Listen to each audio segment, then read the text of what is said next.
Well, guys, it's an honor and a pleasure to have Mr. Mark Shapiro here at the Works Podcast. Mark, thank you for coming. Thank you for inviting me. It's actually my pleasure to be here to see somebody so young, so smart, so successful. It makes me feel really good because that's really what our mission is, to help people. And I appreciate it. Mark, like we were catching up a little bit and I was introducing myself and letting you know a little bit of the niche that I'm in. I'm in the multifamily. My business, The Works Rent Ready Service, and we've been in business for about 6 years. And I came across your videos on Instagram, and it gravitated towards me. You speak with demeanor, authenticity, straightforward. You don't take no BS from nobody, and I like that. I'm pretty sure a lot of people that follow you like that as well. And I want to dive into how you started the business. I've done a little bit of a background stuff on you, but for the audience that follows me to kind of know a little bit of Mark Shapiro, how he started, and then we'll dive into this beautiful game called real estate. It's a game, that's for sure. And the way we keep track is by what we keep at the end of each deal. So, and hopefully you'll keep a little more than you bought it for. And so,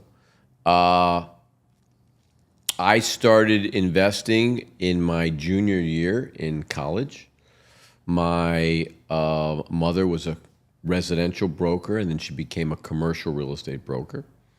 My mother's father, Eli, was a real estate developer. Very different than my father's father, Milton, who I'm named after, was also a real estate developer. Two different mentalities. My father's father wore a three-piece suit to work every day and sat behind a desk.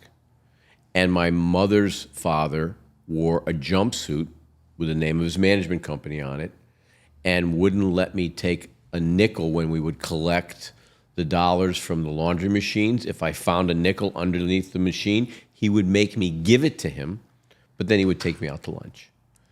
And he was always very amazing. And he didn't speak English very well.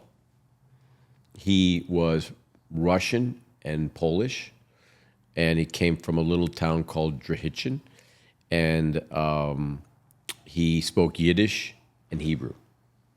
And he was very religious. My father's father was not very religious, and my father's father came to this country when he was 7.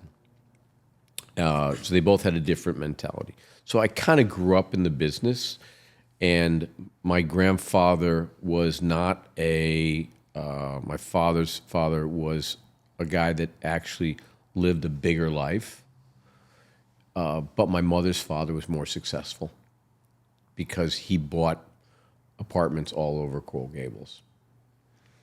And going into my junior year, my mother, in the summer, she gave me a book by the author called Robert G. Allen, who wrote Nothing Down, who's one of my friends and mentors. And she gave me this book, and she said, I know you enjoy real estate.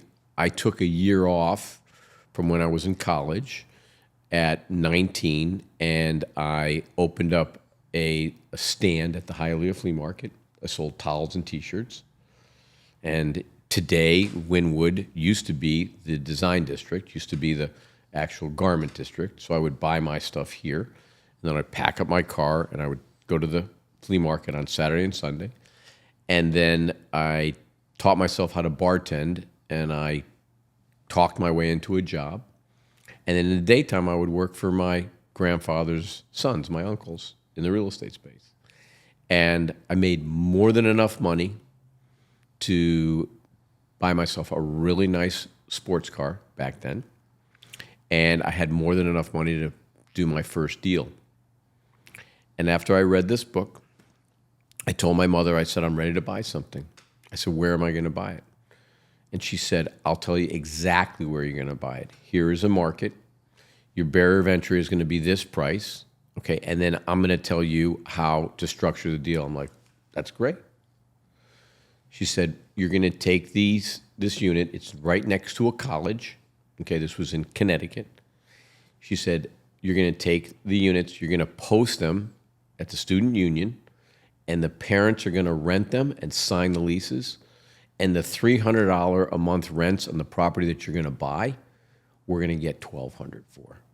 I said, how do you know that, Mom? She said, trust me. I said, can you explain it to me? She said, I will. I said, here is the information. Okay, back then they didn't call it data. She said, here's the information.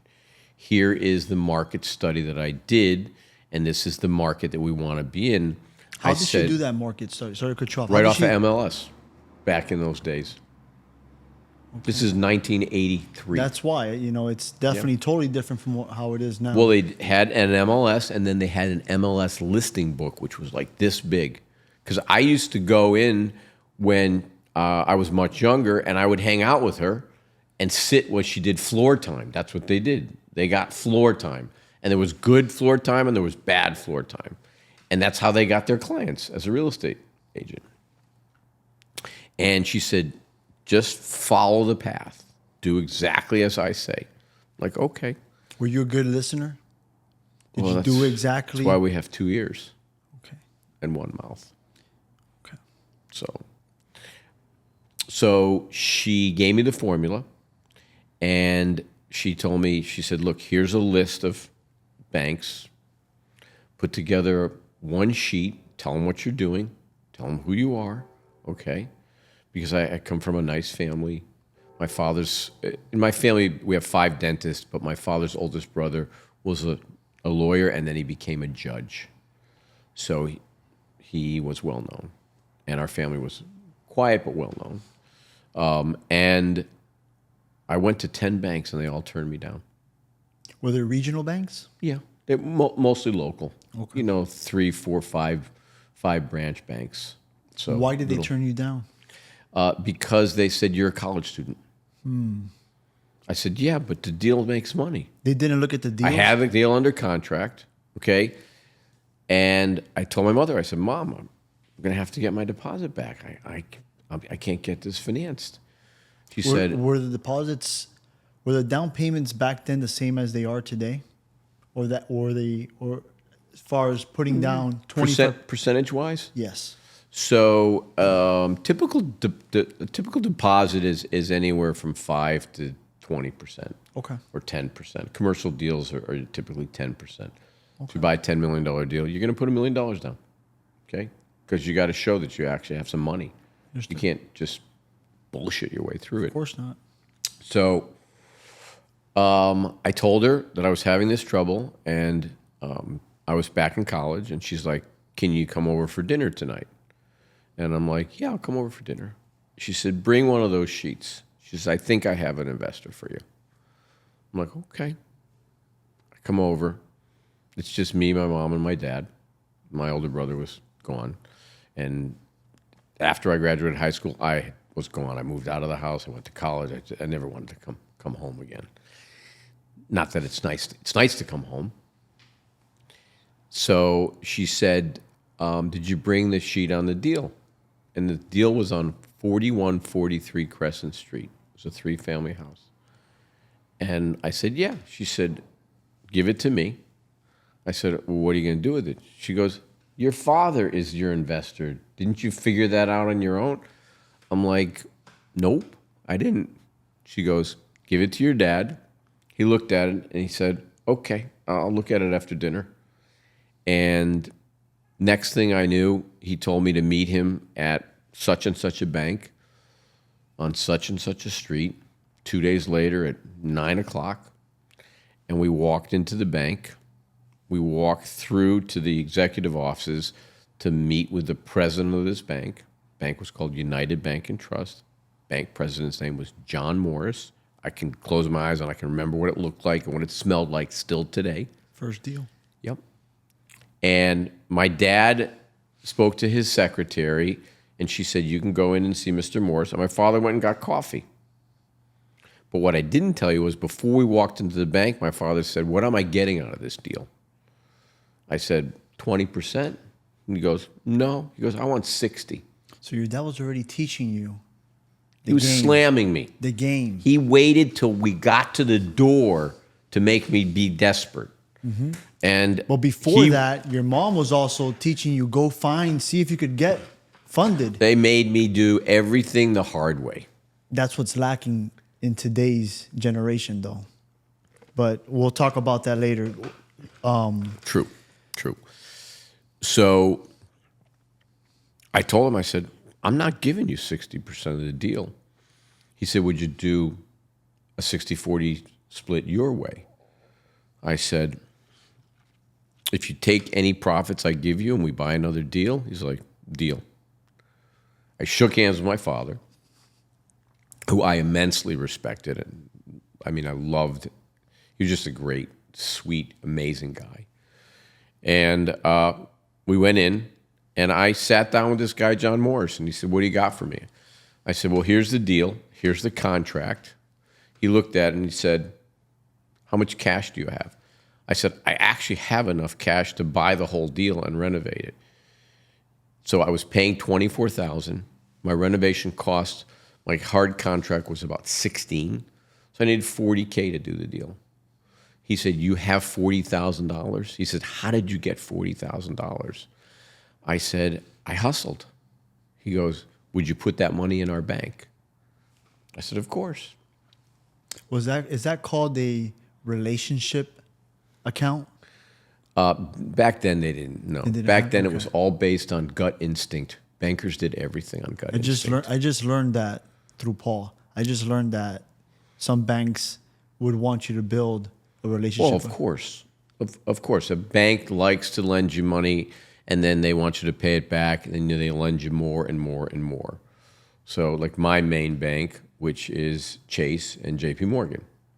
So when my banker's on Park Avenue, not here in Miami, but when I need money, I call them and I tell them, "Look, I don't need a loan." I never call them and ask them for a loan, okay?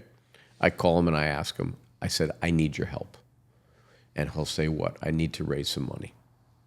And then he feels empowered because he wants to help me versus to say when I need something, you never tell a banker you never use that word need. It's always asking for help because then they will go out of their way to help you. So John Morris looked at the deal and he said, "I'm going to fund the deal for you and you're going to put the money in the bank." I said, "You're going to fund the whole deal?" He said, "Yes." He said, 2 days before the closing, come here. I need a letter from your law firm who's handling the closing, okay? And then we will cut a bank check, and then you can pick it up the day before, and you can give it to your attorney, and they will put it in their client's fund, and then they can disperse off of that because that's how they used to do it back in the olden day. And he said, every time you need money, he says, I'd like your draws to be equal. So I'd like them to be 4 draws, okay? So I'll give you money to start, and then I'd like the draws to always be an equal amount. And then here's the note, and the note was a 90-day note, a signature note. I just had to sign for it. And I said, why are you doing this? And that was the aha moment. I'm like, it didn't make sense to me. He said, well, you know your grandfather, your Grandpa Milton, had a bank. I said, yes. He said, we bought the bank. So your family has been a client of this bank. Every member of your family is a client at this bank. Plus, we have the 3 branches that's the bank that your grandfather sold. So this is ostensibly your family's bank. You just didn't know it. And I'm like, because you're a kid, you're a college student, you're not, you don't really know it. We didn't live a lavish life. We had a nice house, okay? My father drove Pontiacs. He didn't drive Cadillacs or Mercedes because we don't drive Mercedes because we don't like engineering's good, but just the connotation. Yeah, I understand. From the Holocaust. So I'm like, okay. And he's like, do this deal. And when you're ready to do a next one, I'll help you with it the same exact way. I'm like, really? So we bought the deal. I renovated the deal. And within 6 months, I sold the deal. And I made close to about $110,000. Sorry to cut you off. Did you have to show, obviously you were doing renovations, because I was dealing with a property locally. And in order for me to get paid, they had to show proof. It was the type of loan that they had to show proof that the renovations were being done in order for them to release funds. Was it kind of the same kind of... Same thing. They would come in and go right to the site. They had Check. They had a third party. They would go. Back then, it was a $75 fee. He would sign off on the statement of work. So it was a progression, just like any kind of construction draw. You have to have a percentage of what you're doing. So if your windows are this, and your flooring is this, and your electrical is this, and your plumbing is this, you're drawing down on the percentage basis, and the percentage of the work is progressing. So that's standard. It's never changed. Okay. It's never changed. It's always a physical eyeball walkthrough inspection. And that deal, I took that money, and my mother had 2 6s for me to buy, brick side by side, that were underperforming.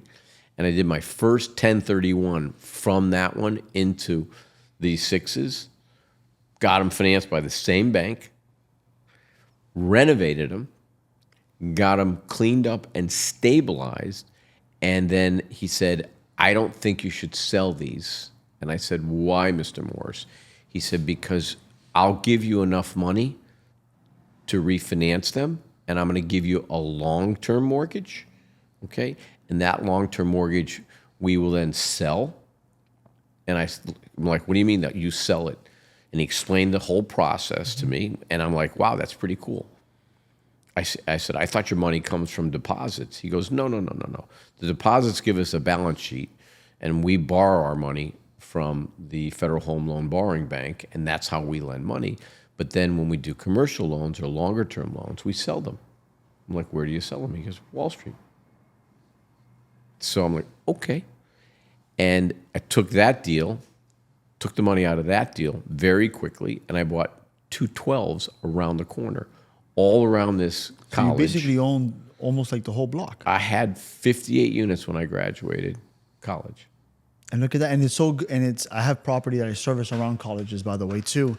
And it's, people are afraid to rent to college students, but no, I had the parents guarantee the lease. The parents are the ones that come in, guarantee, and for a fact, the rent will always be paid. Of course. So it's a long story to a short question. Yes. You mentioned your mentor, how in his book, he was able to teach people how to get 100% financing. Is that, if I'm not mistaken? He teaches people to get 110, 120% financing. And that's why I want to come back. We spoke earlier, the deal, the Vanderbilt, was it? Mm-hmm. Because I believe your recent video that people should go and look up how you broke down that deal, was that also 110% financing? Because if I'm not mistaken, the numbers, I was like, It was a little more than 100%. It was a little more than, Yeah. okay. So I was like, how did this happen? So that's a deal from, I guess I can say it because they don't exist, from the former Silicon Valley Bank.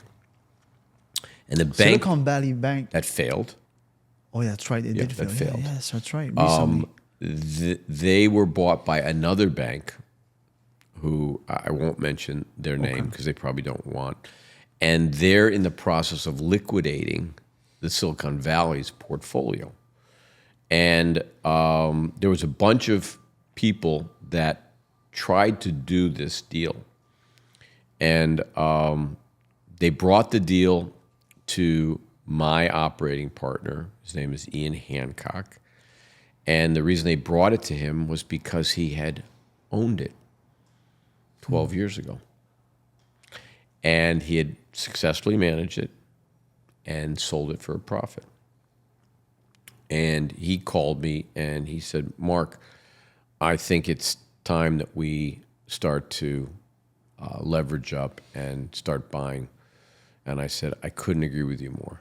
I said, you know, there's probably $3 trillion worth of toxic loans on all these banks' books. He goes, yes. He goes, we need to do the first one. And he said, you want to buy it with me 50-50? I said, sure. And he said, I'm going to get it tied up, and let's just do a cash deal. Once we tie it up, it'll take me a week to do due diligence, and then I'd like to close a week later. I'm like, He did the due diligence, or you did? No. We have his property management team does all the due diligence, inspected all 106 units. Do you go over that with him as well to make I sure? actually walk the site. Okay, good. Yeah, I like to walk every site. Okay. I like to look at the rent roll. Then we bring in our own auditing team to audit the expenses because, you know, you can hide a lot of things. You can. It's a very easy business. And then once you buy it, that's it. You're stuck with it. You're screwed. You're screwed. I know people that purchase property and they're trying to get rid of it now and they can't. Well, this deal was syndicated by, I'll call them a social media syndicator.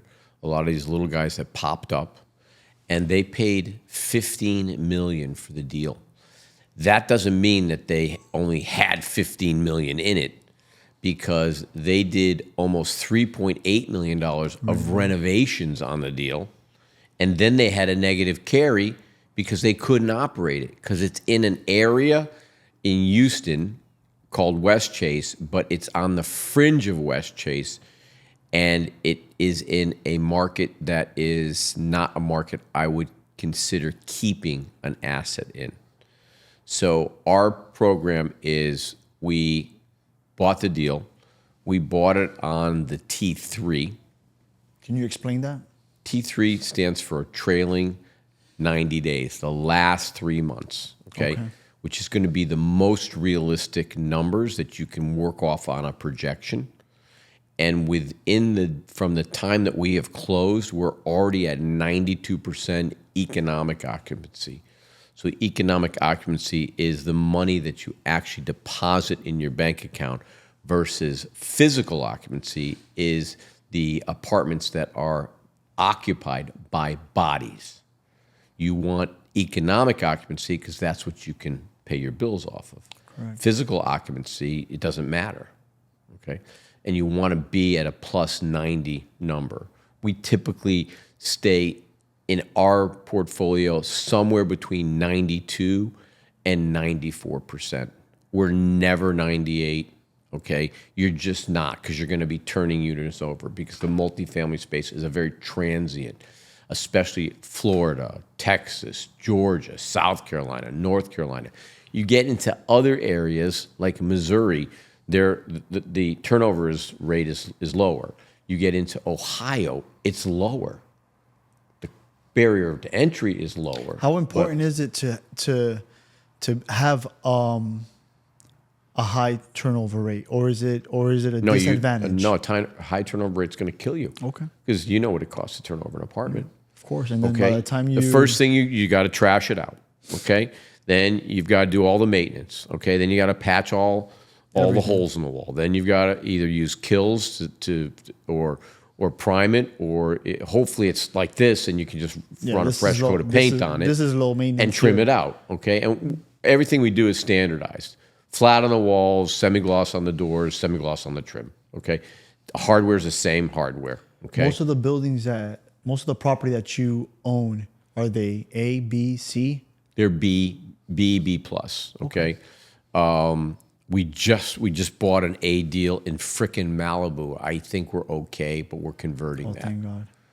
Yeah. That's sad what's happening over there. Yeah. Very sad. So we just bought an A deal in the Med District in Houston. Okay. Gorgeous loft building. Would be a great conversion. It's just not ready to convert yet. So you like those deals, those renovation deals, those deals that you go in there and do like a small little rehab. Anything you can add value in, that's the craft. That's where, and the craft is reduce expenses and create appreciation. And how do you do that? Reduce the expenses, run to the bottom line. Okay. change the profile of the resident and change the resident mentality. So change the profile of the asset into the market. So you have to rebrand. It's not expensive to do. New name, new signage, small renovation. Small renovation, Yeah. bring up the rents, and you'll clean house. Yes. And get new. Yeah. Yeah. Once we bring up the value, then we're going to refinance it and put long-term debt on it. And then we're just going to clip a coupon. And we're going to take that money because it's tax deferred and buy something else. Mark, I was gonna ask you, you own and manage your own deals? Yes. Okay. And as far as this is and everything is in-house? Okay. Because maybe you could help me with this. As you know, I am a vendor, and it's a struggle sometimes because there's a lot of middlemen. There's property management companies, and there's the actual owners as well. But us as vendors, sometimes we're like the last ones they think about, even though we're the first ones when units come about.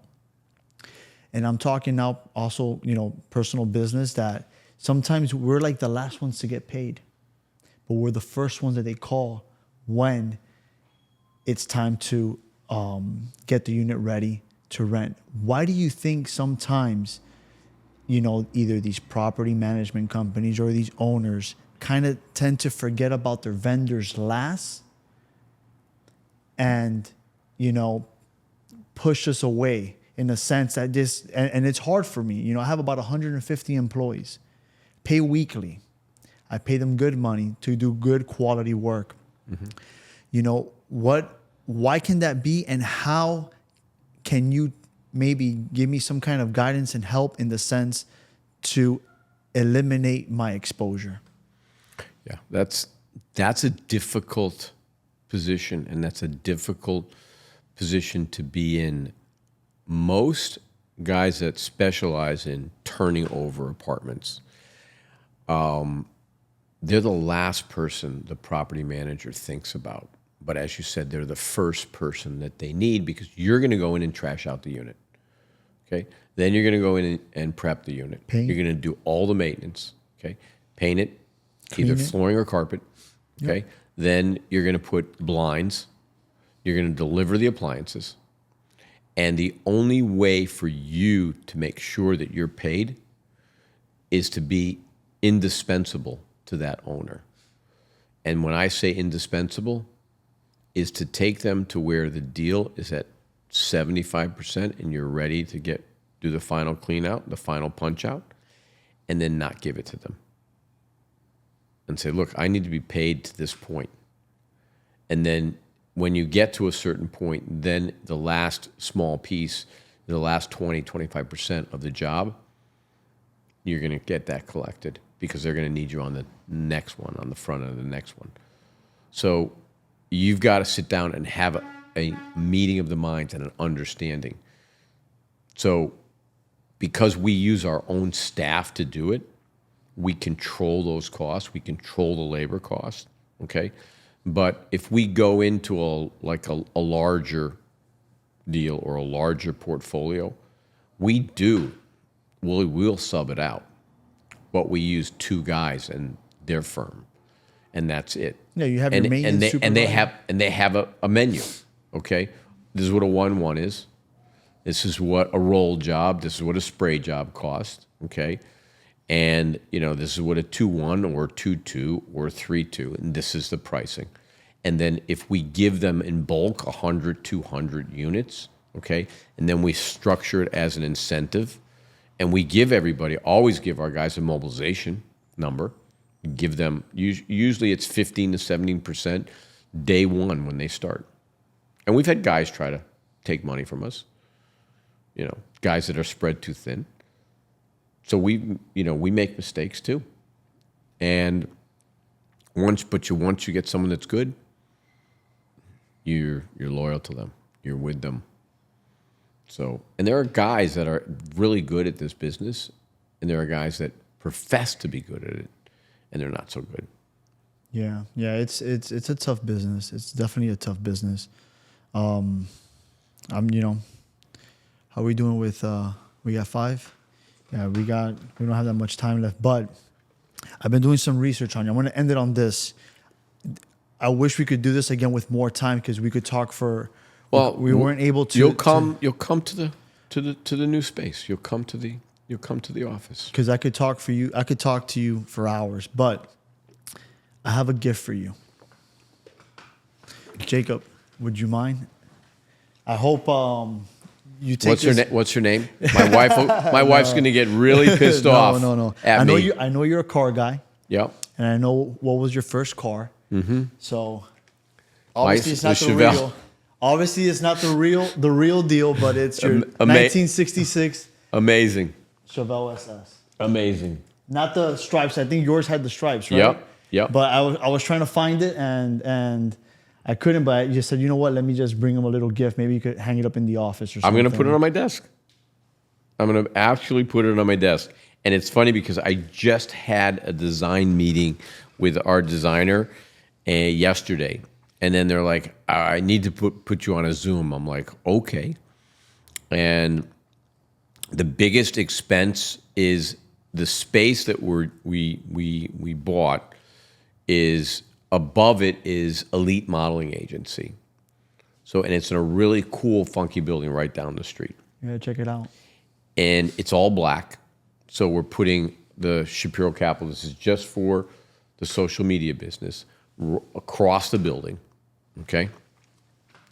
And inside, it's got 20-foot ceilings in this huge space, cavernous space, and it's got this massive wall. So my designer's like, I have this artist. I need you to talk to him. He's going to create artwork that is almost like living artwork. I don't know if you've ever seen it. So it's going to be a car coming out of the wall. Okay, I've seen It's going to be a I've seen flower coming out of the wall, a runner coming out of the wall, different things on this massive wall. And then we wanted to keep all where we put the conference room and where the podcast studio is, we wanted to get that little, you press a button and it blacks out the windows. It's 45 fucking grand. I'm like, can we do something else? So they're gonna put roller shades, automatic shades that go down because you need it to be dark. That you touch the button and they automatically. Yeah. Yeah. Well, No, that's a lot of money. I told her, I said, look, maybe we could do some of one, some of the other. So, but I'm actually super excited, and then we're gonna bring a lot of our team from around the country. People are gonna have to relocate here to Miami. So, and I'm gonna have she said to me, do you want a desk? I'm like, no, I have my family office over on 41st Street. She's like, because she did that for us a couple years ago, and she said to me, no, you need a desk. I'm like, well, I could use the ping pong table. She's like, no, you need a desk. She says, but I'm going to move the ping pong table. I'm like, okay, whatever. So you have a little something there. So I'm going to put the car on it. Mark, thanks again. I definitely want to check out the spot. We'll definitely record there because there's a lot of questions that we didn't get to tap into, and obviously with limited time. But thank you once again, Mark, for your time, and it's an honor for me to, and a pleasure for you.